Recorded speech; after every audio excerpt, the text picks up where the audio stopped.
Velho Testamento, lição número 78.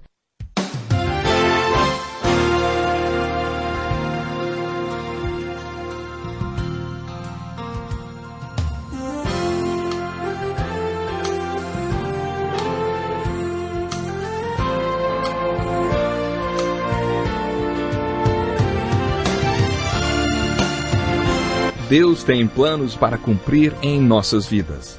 Essa é a mensagem de toda a Bíblia, e é isso mesmo que estamos estudando aqui no Encontro com a Palavra, escrito pelo pastor Dick Woodward e narrado pelo pastor Edson Bruno. Fique atento a mais um programa que o Ministério Cooperativo Internacional leva a você. Com você agora, pastor Edson Bruno.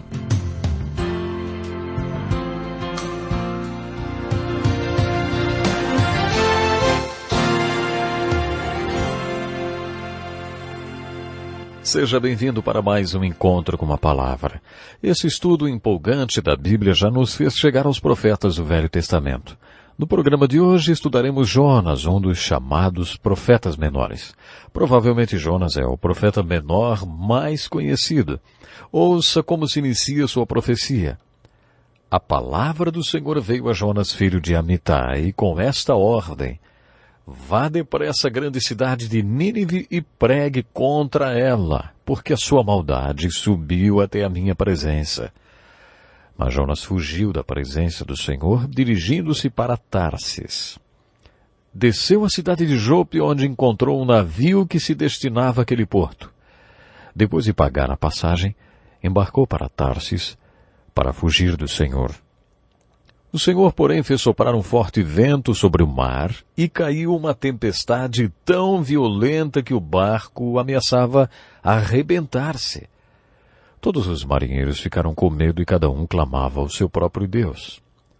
E atiraram as cargas ao mar para tornar o navio mais leve. Enquanto isso, Jonas, que tinha descido ao porão e se deitara, dormia profundamente. O capitão dirigiu-se a ele e disse: como você pode ficar aí dormindo? Levante-se e clame ao seu Deus. Talvez ele tenha piedade de nós e não morramos. Então os marinheiros combinaram entre si: vamos lançar sortes para descobrir quem é o responsável por esta desgraça que se abateu sobre nós. Lançaram sortes e a sorte caiu sobre Jonas. Por isso lhe perguntaram: diga-nos quem é o responsável por essa calamidade. Qual é a sua profissão? De onde você vem? Qual é a sua terra? A que povo você pertence, hein? Ele respondeu: eu sou hebreu, adorador do Senhor, o Deus dos céus, que fez o mar e a terra. Então os homens ficaram apavorados e perguntaram: o que foi que você fez? Pois sabiam que Jonas estava fugindo do Senhor, porque ele já lhes tinha dito. Visto que o mar estava cada vez mais agitado, eles lhe perguntaram: o que devemos fazer com você para que o mar se acalme? Respondeu ele: peguem-me e joguem-me ao mar, e ele se acalmará. Pois eu sei que é por minha causa que esta violenta tempestade caiu sobre vocês. Ao invés disso, os homens se esforçaram ao máximo para remar de volta à terra, mas não conseguiram porque o mar tinha ficado ainda mais violento.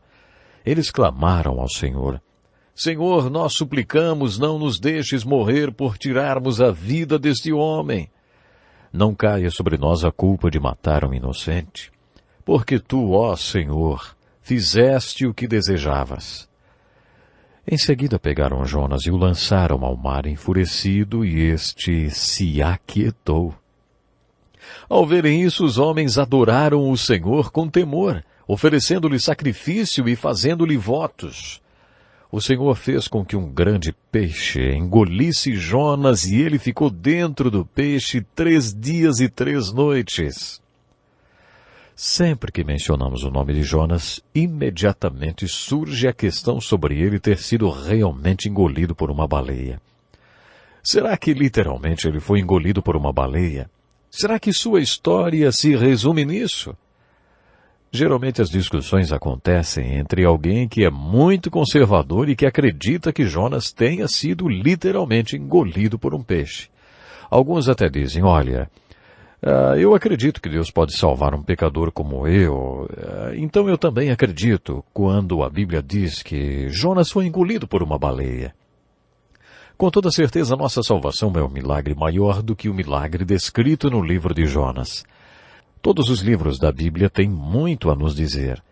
O que Deus tem a dizer para nós através do livro de Jonas não tem muito a ver com pessoas sendo engolidas por baleias. Veremos isso quando descobrirmos qual é a aplicação que Deus tem para nossas vidas através desse livro.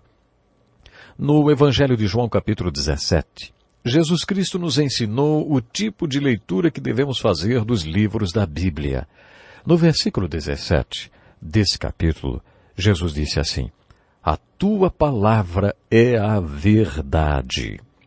Deixemos que essa verdade entre em nossas mentes e em nossos corações. A palavra de Deus é verdade. Também em João, no capítulo 7, versículo 17, quando o povo perguntou a Jesus como eles poderiam saber que seu ensino não era mais um ensino de mais um rabino, mas a palavra de Deus, como ele dizia que era, Jesus respondeu, se alguém decidir fazer a vontade de Deus, descobrirá se o meu ensino vem de Deus ou se falo por mim mesmo. Quando comparamos esses dois textos, João 17, 7 e João 7, 17, descobrimos o seguinte tipo de abordagem da Bíblia. Estude a palavra de Deus, buscando a verdade e decida em seu coração que quando Deus mostrar a verdade, você vai obedecê-lo. De acordo com Jesus, é essa forma que mostraremos que a palavra de Deus é a palavra de Deus inspirada. Você não precisa ir para um seminário e estudar culturas, arqueologia. Não, eu acho que estudar é muito importante. No entanto, não é nenhum estudo que mostra que a Bíblia é a palavra de Deus. Jesus foi muito prático quando disse, se você quer provar que meu ensino é a palavra de Deus, achegue-se então buscando a verdade. Tome a decisão em seu coração de quando Deus mostrar a verdade, obedecê-lo e, enfim, aplicar na sua vida esta verdade.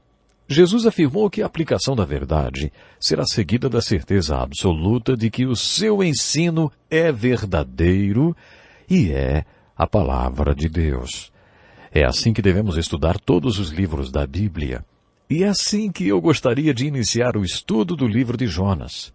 Procure a verdade no livro de Jonas. Tome a decisão de aplicar a verdade quando Deus a revelar. Se você começar a estudar o livro de Jonas com essa atitude, terminará com a certeza de que ele é a palavra de Deus. Qual é a mensagem do livro de Jonas, hein? Bom, esse livro é um dos que se inicia sem qualquer dado que nos localize historicamente.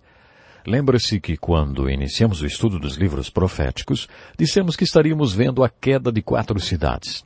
As 4 cidades que caem nesse período da história dos hebreus são as seguintes: Samaria, a capital do reino do norte de Israel, tomada pelos assírios; Jerusalém, capital do reino do sul de Judá, tomada pelos babilônios.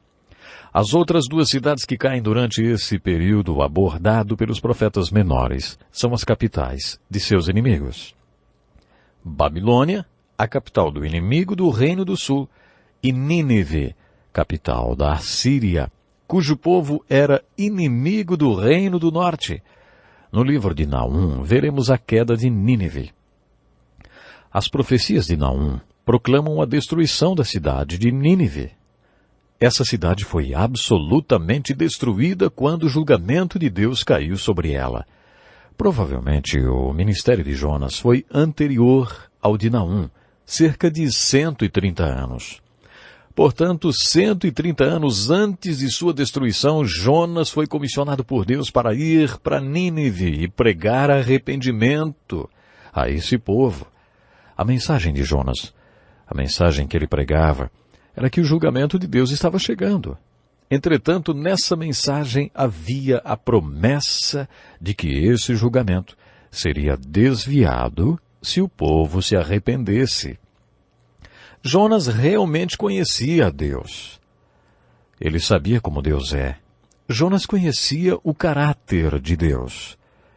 E quando Deus o comissionou para ir a Nínive e pregar o arrependimento para o seu povo, Jonas quis e esperou que Nínive fosse destruída pelo julgamento de Deus. Mas ele sabia que se a cidade se arrependesse, não seria destruída. Ele cria que Deus podia fazer com que eles se arrependessem. No final da história de Jonas, a cidade de Nínive é descrita como tendo 120 mil pessoas que não sabiam nem distinguir a mão direita da esquerda. Alguns estudiosos acreditam que esses 120 mil habitantes eram todos crianças. A população de Nínive era provavelmente de 1 ou 2 milhões de pessoas. Nínive era uma cidade grande. Essa cidade assemelhava-se à Babilônia. Quando estudarmos o profeta Naum, veremos um pouco mais sobre ela. Você está lembrado que no estudo do livro de Daniel, fizemos uma descrição da cidade da Babilônia? Os assírios e os cidadãos de Nínive tinham uma crueldade sem comparação. As atrocidades cometidas pelos assírios não têm precedentes na história. Eles literalmente tiravam a pele dos cativos vivos, enfiavam um anzol no nariz dos prisioneiros e os conduziam para o cativeiro puxando-os a cavalo. Quando conquistavam uma cidade, massacravam metade de sua população e empilhavam suas cabeças nos portões da cidade para criar terror nos cativos. Eles eram tremendamente cruéis. É no meio de toda essa crueldade que Deus faz brilhar uma de suas mais belas joias, assim como a mensagem de Oséias, a mensagem de Jonas, ressalta o amor de Deus. Creio que, baseados no primeiro capítulo desse livro, podemos dizer que aqueles que atendem ao chamado de Deus geralmente obedecem ao seu ide. O oposto também é verdadeiro. Aqueles que não ouvem o seu chamado jamais irão por ele. A verdade, fazendo um jogo com as palavras, é que aquele que vem a ele também vai por ele. Não quero dizer com isso que todos os que vão tornam-se missionários em países distantes. O que quero dizer é que aqueles que vão têm um interesse sincero em compartilhar Deus e Cristo com outras pessoas, interessam-se em ser as mãos de Jesus na terra e uma parte do seu corpo. Você é do time dos que vão quando se torna um canal do amor de Cristo, quando seu amor passa através de você, atingindo aqueles que estão feridos à sua volta? Olha, é exatamente isso que quero dizer com ide. Algumas pessoas nunca vão. Isso não faz parte dos seus planos da vida. A palavra evangélico é muito bonita e sugere um ide. Sugere um ide. A grande comissão do final dos evangelhos e no início do livro de Atos diz assim, ide. Isso não quer dizer que você tem que construir uma igreja em cada esquina, mandar fazer uma placa com venha pegar o que é seu e esperar o salão encher. Não. Não foi isso que Jesus disse. Jesus falou exatamente ide. Jesus mandou levar o evangelho a todo mundo. Você tem que ir até ele. Alguns cristãos vivem de um jeito que até parece que Jesus, ao invés de dizer ide, disse, olha, não conte para ninguém. Ninguém precisa ficar sabendo de nada. Isso é um segredo entre mim e você. Tem gente que acha que a igreja foi comissionada para isso. Essa atitude não é bíblica. A vida de Jonas nos mostra que vir sempre leva ao ir. Jonas tinha tanta certeza disso que decide não vir até Deus, porque ele não queria ir. No último programa vimos que Deus comissionou Jonas para pregar a salvação aos seus inimigos da cidade de Nínive. Ele odiava os ninivitas porque esses eram inimigos do seu povo. Por isso ele se recusou a obedecer a Deus e a ir para Nínive. Ao invés disso, Jonas fugiu da presença de Deus. Quando ele tentou fugir da presença de Deus, acabou se tornando uma figura patética. Você está lembrado do Salmo 139, quando Davi diz que é impossível fugir de certas coisas? Você não consegue fugir de você mesmo. Ele também diz que não conseguimos fugir da presença de Deus. Para onde poderia eu escapar do teu espírito? Para onde poderia fugir da tua presença? Não há como fugir de Deus. encontramos no terceiro capítulo de Gênesis uma ilustração do relacionamento entre Deus e o homem, não como era nos tempos primórdios, mas como é hoje. Você está lembrado do que vimos em Gênesis capítulo 3? Logo que o homem se rebela contra a vontade de Deus, deixando de obedecer-lhe, Deus se revela como que perseguindo o homem. Deus pergunta ao homem: onde é que você está? Quem lhe disse que você estava nu? Você comeu do fruto da árvore da qual lhe proibi de comer? O que foi que você fez? Quando estudamos Gênesis 3, ressaltamos que Deus estava procurando o homem não como ele era, mas como ele é. Todas as religiões do mundo podem ser resumidas assim: o homem buscando a Deus. Mas a revelação judaico-cristã da verdade é Deus buscando o homem. Em Gênesis vemos que Deus procura o homem e quando o encontra diz: onde está você? O homem diz: ouvi teus passos no jardim e fiquei com medo porque eu estava nu, por isso me escondi. É assim que o homem está, escondendo-se de Deus. Deus está procurando o homem e o homem está sempre se escondendo de Deus, fugindo de Deus. É isso que vemos no primeiro capítulo de Jonas. Como podemos detectar que alguém esteja fugindo de Deus? Quando estudamos Gênesis 3, lembro, eu comentei com vocês que alguns psicólogos me disseram que Gênesis 3 mostra a realidade humana. De acordo com esses profissionais com quem conversei, é isso que as pessoas fazem, se escondem da verdade. É assim que encontramos Jonas, escondendo-se de Deus, fugindo da presença de Deus. A última coisa do mundo que uma pessoa que se esconde de Deus quer é ser tratada com repreensão. Na verdade, a pessoa que está se escondendo de Deus quer ser anônima, não quer que ninguém descubra o que está se passando em sua vida. Geralmente elas se escondem das pessoas, e foi exatamente isso que Jonas fez. Ele entrou a bordo de um navio que estava indo para Tarsis, que estava na direção contrária à de Nínive. Mas aí, Deus armou uma grande tempestade para aquele navio e para o profeta que estava fugindo de sua presença e também preparou um peixe para o engolir. Chegamos à seguinte conclusão quando estudamos livre escolha na Bíblia. Deus não força ninguém a fazer nada, porque Ele capacitou o homem com uma vontade livre, capaz de fazer escolhas. A livre escolha é uma das características que nos assemelham a Deus. Somos iguais a Ele, porque, como Ele, podemos fazer escolhas. E Deus não vai violar essa livre escolha que Ele nos deu. Por isso é que Ele nunca vai nos forçar a alguma coisa. É linda a figura que a Bíblia descreve de Jesus Cristo batendo a porta dos nossos corações, da nossa vontade, esperando pacientemente. Ele nunca vai arrombar a porta. Ele fica do lado de fora, bate, espera. Essa porta só tem maçaneta do lado de dentro. O livro de Jonas nos mostra que apesar de Deus nunca nos forçar a fazer nada, Ele nos leva ao ponto de querermos fazer o que Ele quer que façamos. Talvez você já tenha ouvido sobre dois homens durante a Segunda Guerra Mundial no topo de uma montanha. Como muitos dos homens tinham sido convocados, um deles disse: ouvi falar que o governo pode nos forçar a lutar, hein? O outro respondeu: não é isso. Ele não força você a lutar. Você é conduzido para o meio da batalha. A decisão de lutar não é sua. Quando Deus quer que façamos algo, Ele deixa bem claro qual é a sua vontade.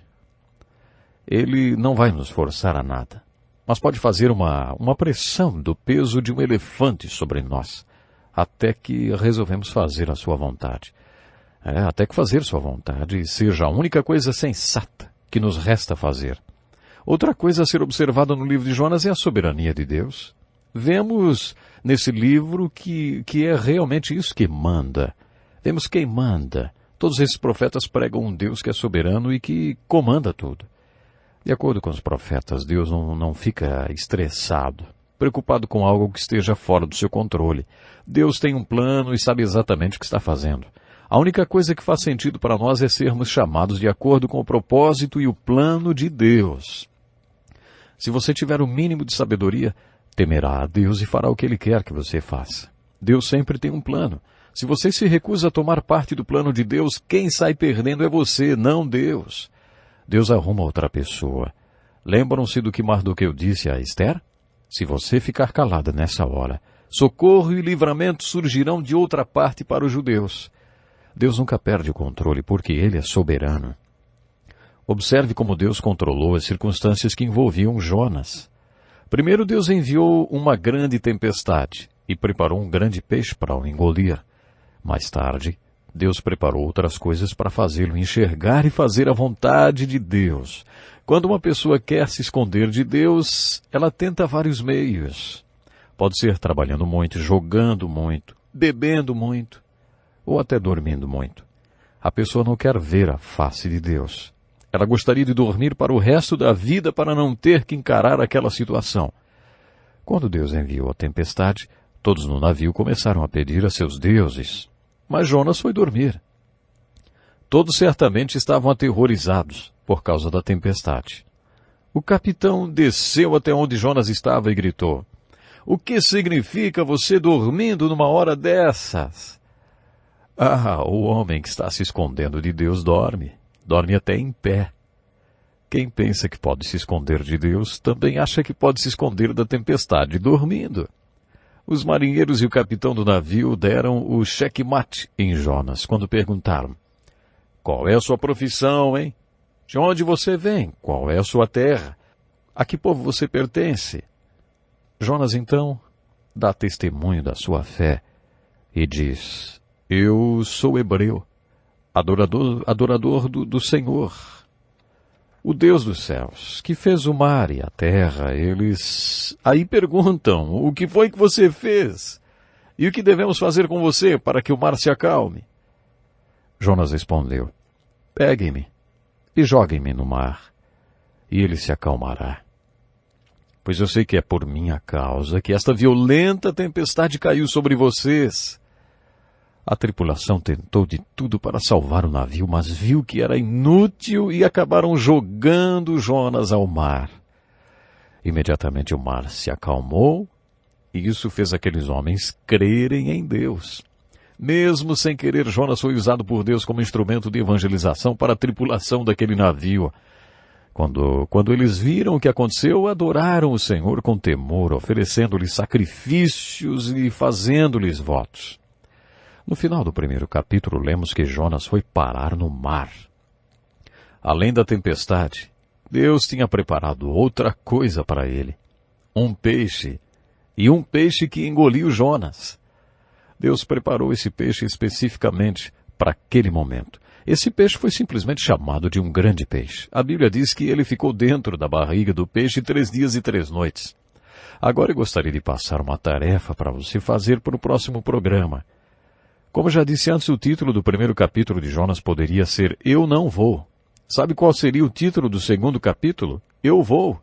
Jonas, dentro da barriga do peixe, orou ao Senhor. Imagine como foi para ele ficar dentro daquele peixe. Imagine o cheiro, imagine como ele se sentiu, imagine como deve ter sido ficar dentro da barriga de um grande peixe. Deus estava tentando convencer o seu profeta a pregar para seus inimigos, e o profeta disse não. Quanto tempo você ficaria dentro da barriga de um peixe até que dissesse sim a Deus? Jonas ficou lá 3 dias e 3 noites até que mudou de ideia. Então Deus ordenou ao grande peixe que cuspisse Jonas. E a sua tarefa é descobrir quantas vezes Jonas cita textos da Bíblia enquanto ele estava na barriga do peixe. Faça isso e não perca o próximo programa. Que lição importantíssima. Obrigado, Pastor Edson Bruno. Prezado ouvinte, coloque em prática o que você ouviu aqui.